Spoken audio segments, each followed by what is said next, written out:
Welcome to David and Morris's Chats. We are honored today to have Les Huth as our guest. And Les, introduce yourself, please. My name is Les Huth. I live here in Terrace with June. We live in 418, and we have been here for 7 years. If I go way back, I was born in Des Moines, Iowa, to my parents who lived on back-to-back farms in Nebraska. And then Excuse yourself. Let's put your mask on. Go ahead, put your mask on. Excuse you. I'll take your microphone. Go ahead.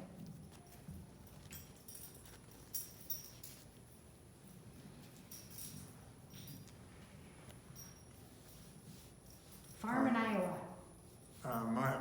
My parents grew up on farms back to back in Nebraska near Norfolk, and so their families were very close the whole time. But then I was raised in Des Moines, Iowa, and went to high school at East Des Moines, and went to Wartburg College, and then went to the University of Iowa for a degree, and to Iowa State, and then I started a teaching career and went through teaching and then administration and then the head of an education department at Wartburg, and that's where I had many of my experiences.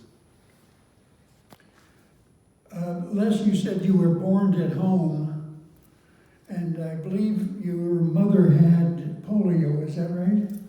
That's correct. On my first birthday, my mother had polio, and at that time, then my grandmother moved in from Nebraska to our home and lived with us the remainder of time.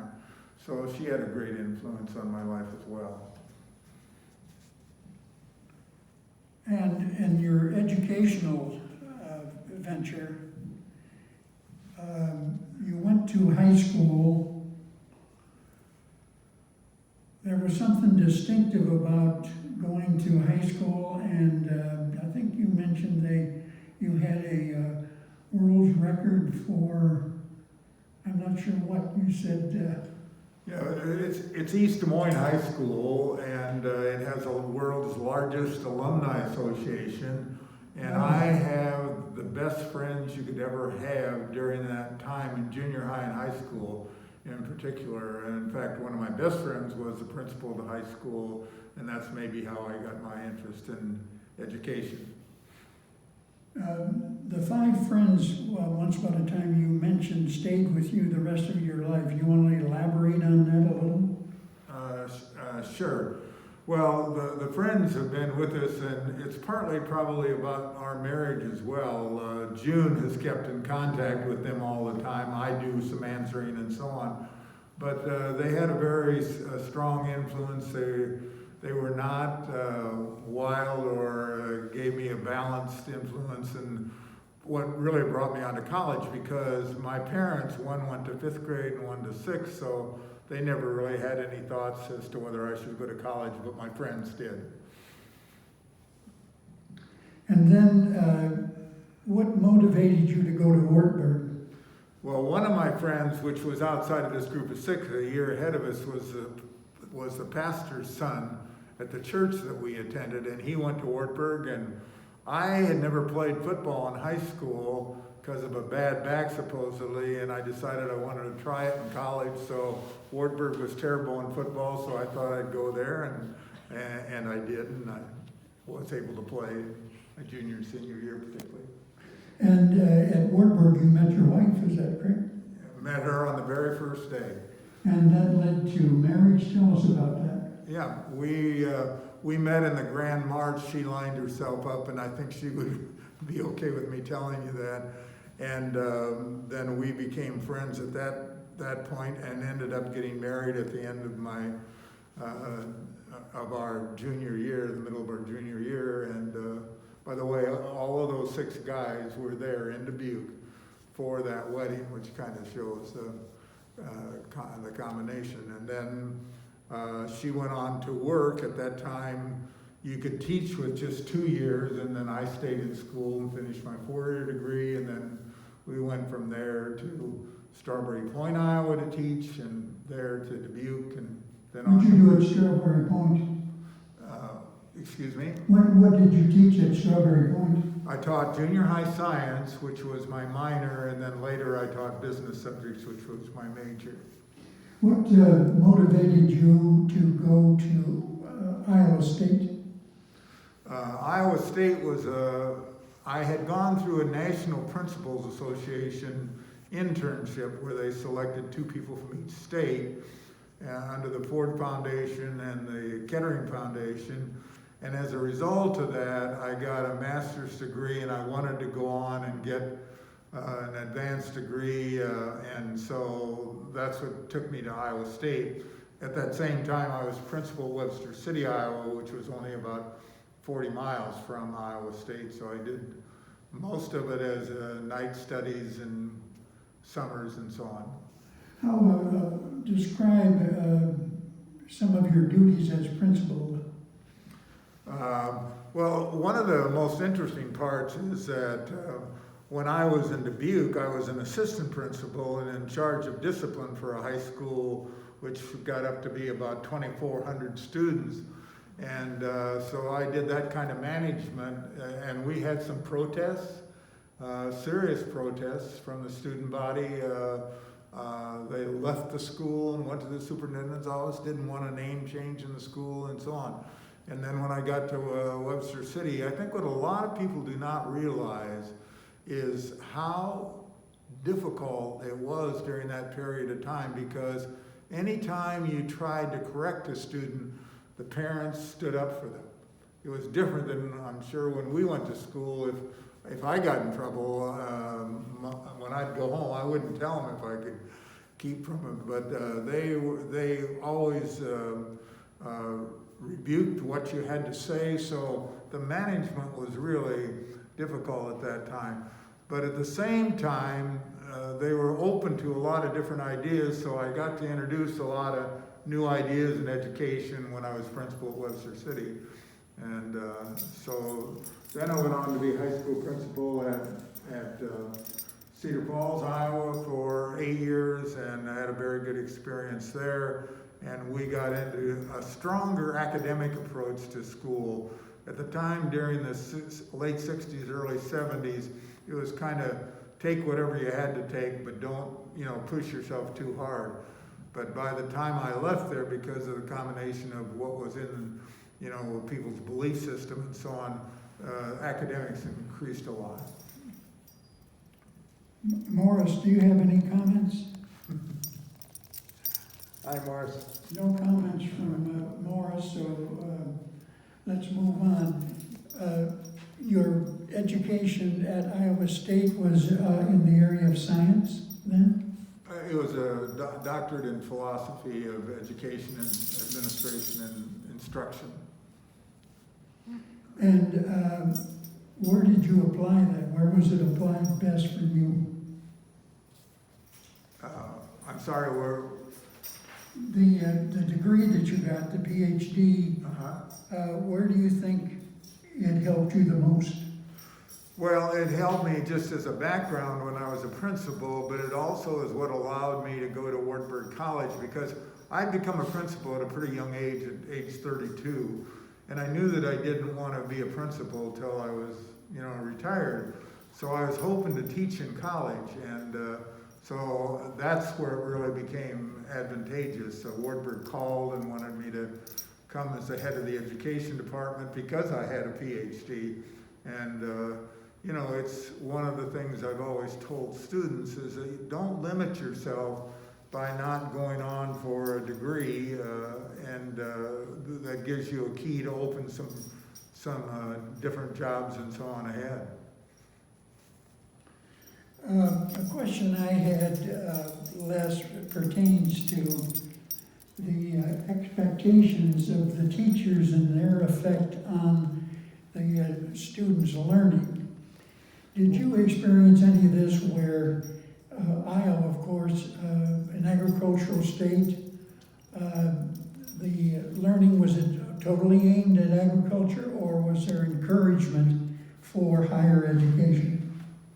There was an encouragement for higher education. The students at Cedar Falls were, generally speaking, pretty capable students, and but a lot of them wanted to go on to work at John Deere, which was an excellent place to work, and so they didn't care about a degree, sometimes maybe as much as we thought they should.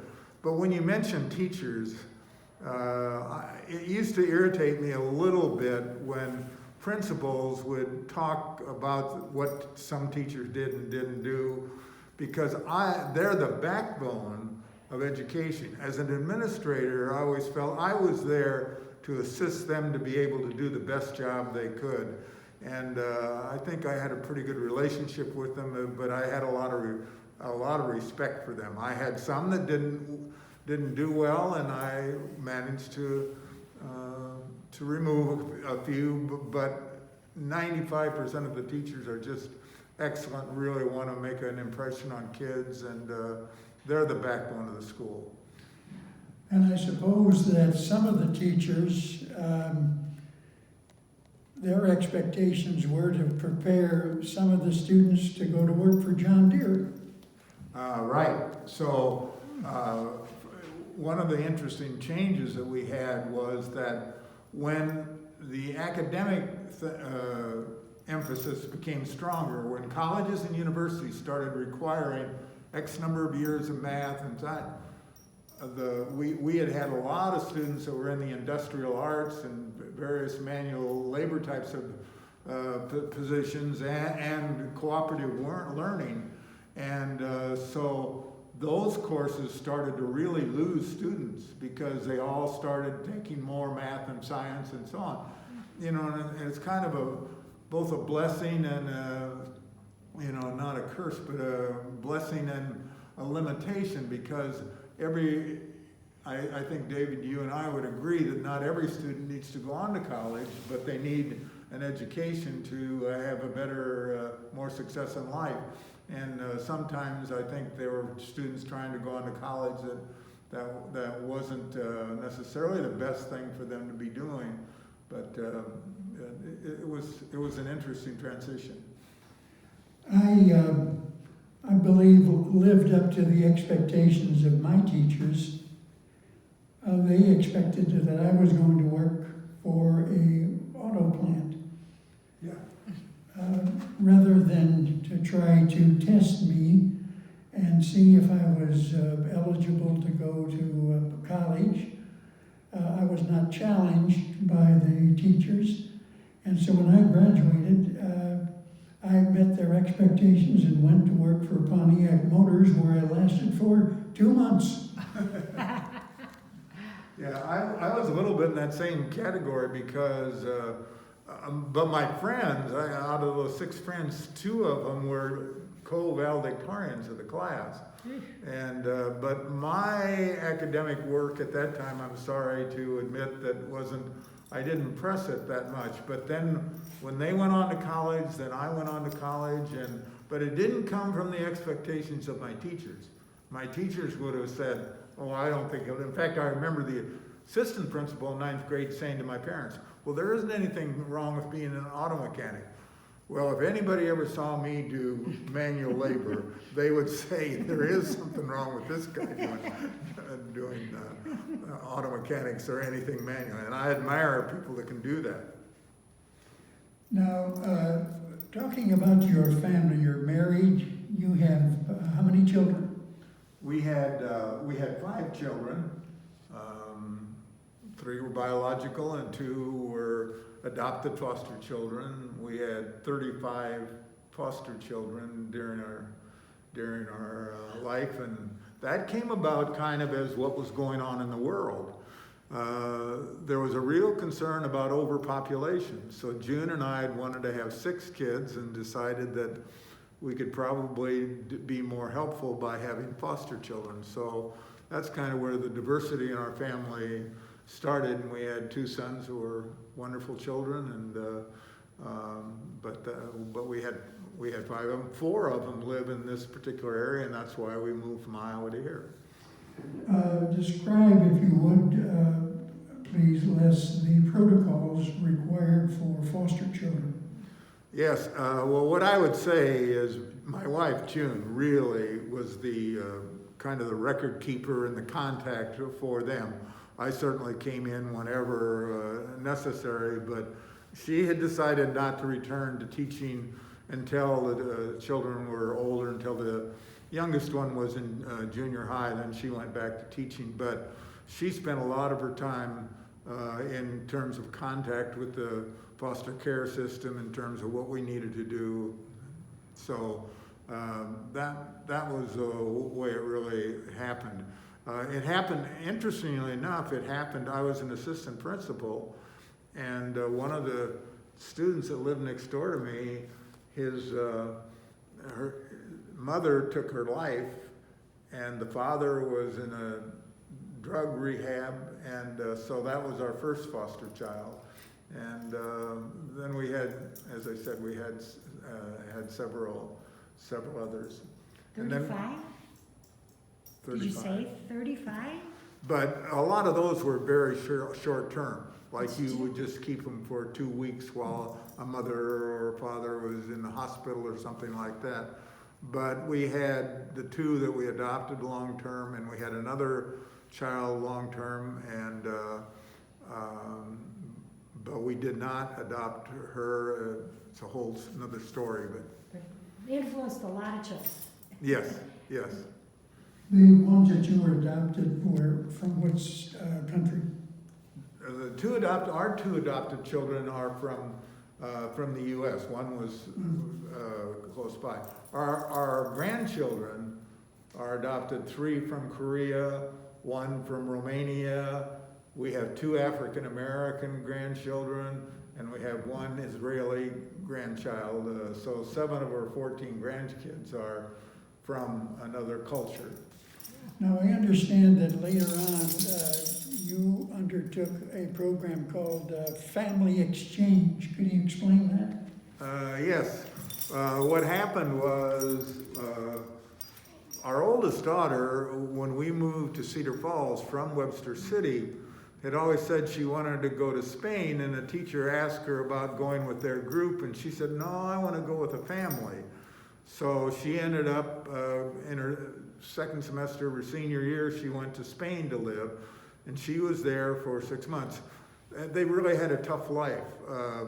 The home overlooked the Mediterranean, had a swimming pool in the yard, and a built-in pipe organ, and 8 bedrooms, and so then she went, and then we brought their daughter over to visit us, and then their sons and our kids, all but one of them went over and lived for at least 2 to 3 months, and we had that family exchange. And the other interesting part of that is just last year, our oldest daughter went back to Spain and met the parents that she had lived with, plus the children that had come to live with us. Now, Les, you have had the benefit of traveling to many countries in the world. How many countries have you visited? I think the number is about 60. 60. Yeah. What countries that you visited, were you able to influence the culture by and through your faith? Well, the country that I visited the most is Tanzania, which is 13 different times, and that's had a tremendous influence on the students that I taught while I was at Wartburg. After I retired, I took adults. I took alumni of Wartburg College, and I always told the people that were going to go, I said, you know, going to Europe, which my wife and I did on 2 or 3 occasions or more, is a very interesting historical picture. But going to Tanzania, and particularly where I was going, is life-changing, because you just see a culture and a group. We worked with the Maasai people, who sociologists believe have maintained their culture more than any other group in the world. And so I learned a lot from that, and learned a lot from them. Now, you have a picture of you standing with a Maasai warrior. Yes. This is a picture that one of the students that went with me brought over as a Christmas present. And what it is it says 2 elders. And the Maasai man is a man that I met the first time when I went to Tanzania. There had never been anybody white in that particular area, and he just, you know, they just think that they had to honor me, or they wanted to honor me. And so every time I went there, this man named Thomas would come and visit me, and we would have discussions about, he had 4 wives and lived in a mud and stick huts, and but it was he was such a kind gentleman, and so it was a great experience. This picture of all the things that we have for our children that they may want, our oldest daughter said, "This is mine," and so it's been a great experience. You still have contact with him? Yes, I do. Now, you got a cow from the Maasai, is that right? From that Maasai man, yes. What was that? What happened to the cow? The cow is still there. I couldn't get it on the plane. But what the Africans reminded me of, the Tanzanians reminded me of, was what that took for them to do that, because the Maasai believe that God put them on this earth to take care of cows. They live right in the heart of the greatest animal place to view animals in the Serengeti, and they also live by Ngoro Crater. And they had some fights with the government because the government thought they would kill the animals. Well, they never kill the animals. The only thing they will kill is a lion if it attacks their cow. But as far as going out to hunt them for meat and so on, they basically are on a milk diet. And that's... Now, you mentioned that you were, on your missionary responsibilities, you taught at a seminary where? I taught at a seminary in India in a later experience. Went with one of my colleagues and was able to teach there.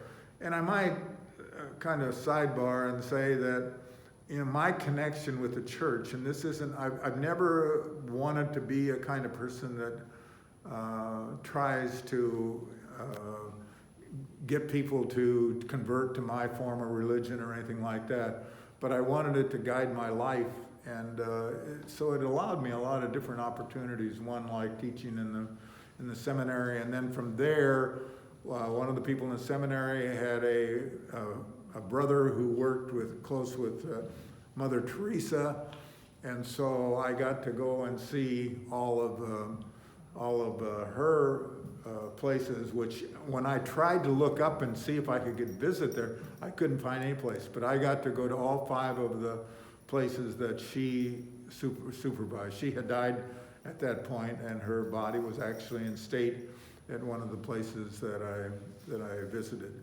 So those contacts were really important. In fact, one other little sidebar: when I went to India, I went to one of the places that's pretty political active, and I had some soccer referees that wanted me to stay and talk to them and so on. It ended up that they got invited to the president's home in India, and they insisted that I go along as a photographer. And so, you know, I lived most of the time when I traveled on my own in hostels, in senior hostels, because I felt if my wife isn't going, then I don't want to be spending a lot of money, plus you meet a lot of interesting people, and so that's how some connections came about. Tell us about your trip to Peru and what happened there.